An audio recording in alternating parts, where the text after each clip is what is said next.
जय श्री गणेश। नमस्कार, मैं आचार्य संजय द्विवेदी। मेरे समस्त प्रबुद्ध दर्शकों का मेरे चैनल पे हार्दिक स्वागत है। प्रिय दर्शकों, आज मैं मीन राशि का फरवरी माह का मासिक राशिफल लेकर आपके सम्मुख उपस्थित हूं। फरवरी माह में जो ग्रहों की स्थितियां बन रही हैं तथा जो ग्रहों के परिवर्तन होंगे वो आपको कितना लाभ देने वाले हैं, किन भावों को ये प्रबल करेंगे अथवा कहीं पर कोई समस्या या अवरोध तो उसका क्या निवारण है, संपूर्ण विश्लेषण मैं पूर्ण तर्क के साथ करने जा रहा हूं। प्रिय दर्शकों, इस राशिफल को आप अपने लग्न तथा राशि दोनों के अनुसार देख सकते हैं। मीन राशि के लिए यदि हम अवलोकन करें तो आपके लग्न में ही शनिदेव का गोचर चल रहा है, जो बलवान हो रहे हैं। आपके लिए चतुर्थ भाव में गुरुदेव बृहस्पति का गोचर है, आपके षष्ठम भाव में केतु का गोचर है, आपके एकादश भाव में मंगल, सूर्य, बुध और शुक्राचार्य का महायोग बना हुआ है तथा द्वादश भाव में राहु का गोचर चल रहा है। इस माह में 3 फरवरी को बुध राशि परिवर्तन करके द्वादश भाव में जाएंगे। इसी प्रकार से 6 फरवरी को शुक्राचार्य भी द्वादश भाव में जाएंगे, 13 फरवरी को सूर्य भी द्वादश भाव में जाएंगे तथा 23 फरवरी को मंगल का भी परिवर्तन द्वादश भाव में हो जाएगा।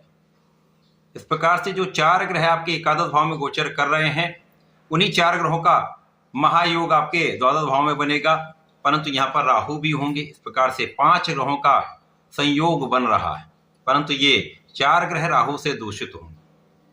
तो यहाँ पर कुछ अच्छे परिणामों की प्राप्ति भी होगी, लेकिन कहीं ना कहीं जो राहु का नकारात्मक प्रभाव है, जो सूर्य को ग्रहण लगाएगा, मंगल के साथ अंगारक दोष बनाएगा, बुध को जड़ कर देगा तथा शुक्र को भी ये दूषित कर देंगे, जिसके कारण समस्याएं तो कुछ ना कुछ अवश्य होंगी। परंतु लग्नेश की स्थिति अत्यंत प्रबल है तथा लग्न में शनिदेव का गोचर आपके लिए संपूर्ण रूप से बहुत सारी समस्याओं का निवारण करने वाला है।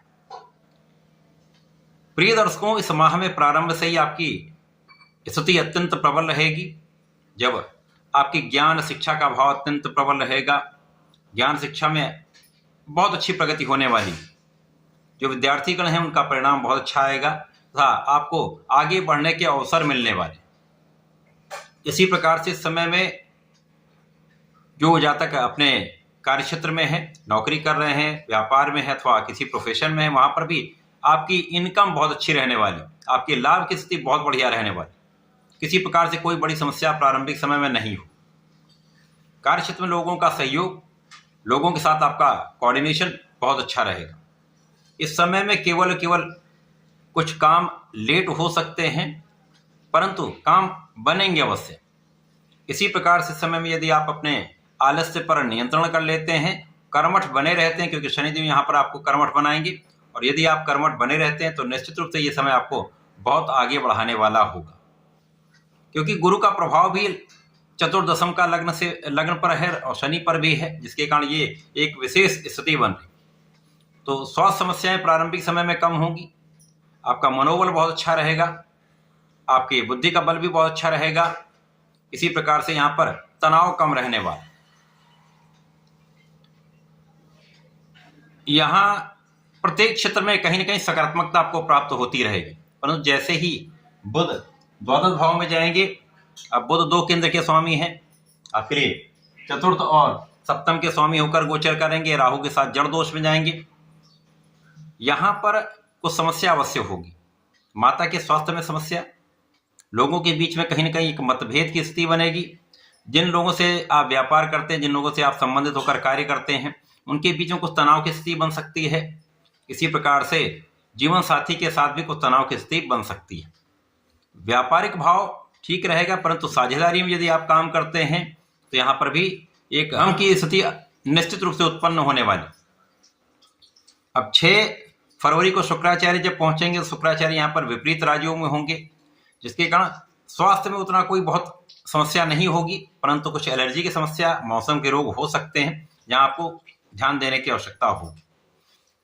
यहाँ आपके जीवन साथी के साथ पहले से अधिक सामंजस्य बढ़ जाएगा, यहाँ पर आपसी प्रेम में वृद्धि होगी और लाभ की मात्रा निरंतर आती रहेगी। आपके कम परिश्रम के बाद भी कहीं ना कहीं से आपके लिए धन की व्यवस्था, लाभ की व्यवस्था होती रहेगी। अब जब सूर्यदेव भी पहुंच जाएंगे, अब सूर्यदेव भी यहाँ पर विपरीत राजयोग में होंगे, जिसके कारण वे जातक जो नौकरी के लिए प्रयास कर रहे हैं, नौकरी के लिए प्रयत्न कर रहे थे, काम नहीं बन पा रहा था, उनका आप काम बनने वाला है। निश्चित रूप से यहाँ अचानक ही ऐसा योग बनेगा जब आपको आपके क्षेत्र में नौकरी की प्राप्ति हो सकती है।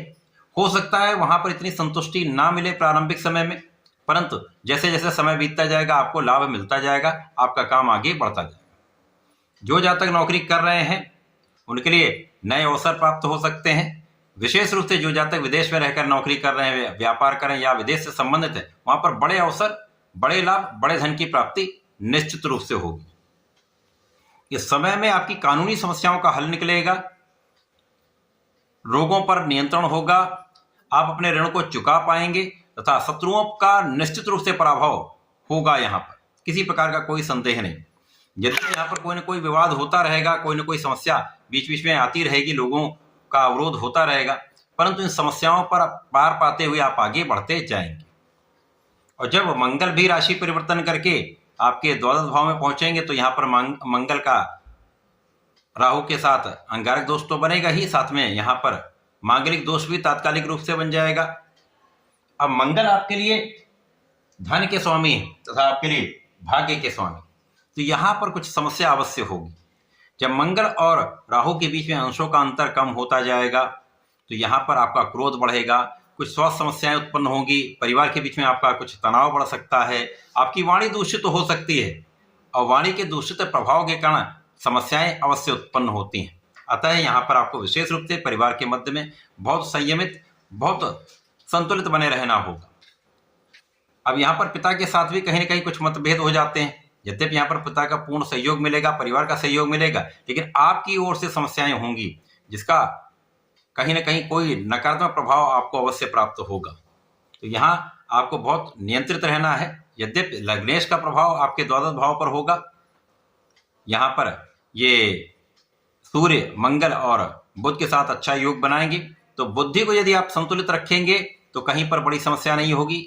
आप यदि अपने व्यायाम, प्राणायाम का अनुकरण करेंगे तो समस्याएं कम से कम होंगी। इसी प्रकार से खाने पीने पर नियंत्रण करेंगे तो स्वास्थ्य समस्या भी नहीं होगी तथा व्यय पर नियंत्रण करना अत्यंत आवश्यक होगा। विचार करके जो भी काम करेंगे समस्या नहीं होगी, बिना विचारे बोलेंगे तो समस्या अवश्य होगी। अतः इस समय में आपको अपने वाणी पर, अपने विचारों पर नियंत्रण करना अत्यंत आवश्यक है। बहुत संयमित, बहुत व्यवहारिक बने रहना है। इस समय में ज्ञान शिक्षा का भाव पहले से थोड़ा सा कहीं ना कहीं कुछ डिस्टर्ब होगा। यहाँ पर आपको चिंता हो सकती है, आपका आत्मबल थोड़ा सा कहीं कम हो सकता है, जिसके कारण आप संपूर्ण प्रयास नहीं कर पाए। संपूर्ण प्रयास ना करने के कारण हो सकता है आपके परीक्षा के परिणाम में कुछ कमी आए, लेकिन जैसे जैसे गोचर आगे बढ़ेगा और इन ग्रहों का प्रभाव आपके लग्न के साथ होने लगेगा तो समस्याओं का निवारण भी होगा। आप इस समस्याओं से पार पाते हुए अच्छे परिणामों की प्राप्ति भी कर पाएंगे। इस समय को अनुकूल बनाने के लिए आपको नियमित रूप से भगवान सूर्यदेव को जल देना चाहिए, ओम घृणी सूर्याय नमः का जप करना चाहिए तथा ओम नमो भगवते वासुदेवाय का नित्य जप करें। एक माला का जप अवश्य करें तथा हनुमानाष्टक का नित्य पाठ करेंगे तो समस्याओं से बचें। तो ऐसा करके इसका लाभ लें। धन्यवाद, नमस्कार।